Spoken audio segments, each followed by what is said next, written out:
धिक्कार असो, खाली डोक्यावर धिक्कार आहे, धिक्कार आहे. अरे या सरकारचं करायचं काय? दरवाढ ज्या पद्धतीने ही सरकार भाजपची करते त्याप्रमाणे सामान्य नागरिकांवर दिवसांदिवस मोठा बोजा पडत चाललेला आहे. आपल्याला लक्षात असू द्या, पेट्रोलवरचं सेस सुद्धा आता वाढवलं जात आहे आणि निवडणुकीच्या पूर्वी एक बोलायचं आणि निवडून बरोबर पण तेच झालं. आज मला आठवण करून द्यायची, रामदेव बाबा ते कुठे गेले, अमिताभ बच्चन कुठे गेले आणि अक्षय कुमार कुठे गेले. जे 300 आणि 400 मध्ये तुम्हाला सिलेंडर पाहिजे का?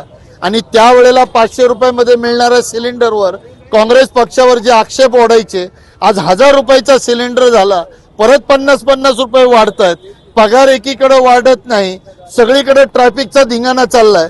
पण अस्तित्वातलं सरकार वक्फ बोर्ड असेल, हिंदू मुस्लिम असेल, ना महागाईकडे लक्ष देत ना बेरोजगारीकडे लक्ष देत. पुणे शहर जिल्हा काँग्रेस कमिटीच्या वतीने हे झोपलेल्या बहिऱ्या सरकारला, या चोराच्या सरकारला आठवण करून देऊ इच्छितो की जर तुम्ही हे महागाई नियंत्रणात आणली नाही तर लोक रस्त्यावर उतरतील आणि तुम्हाला घरातनं काढू काढू मारतील. एवढं लक्षात असू द्या.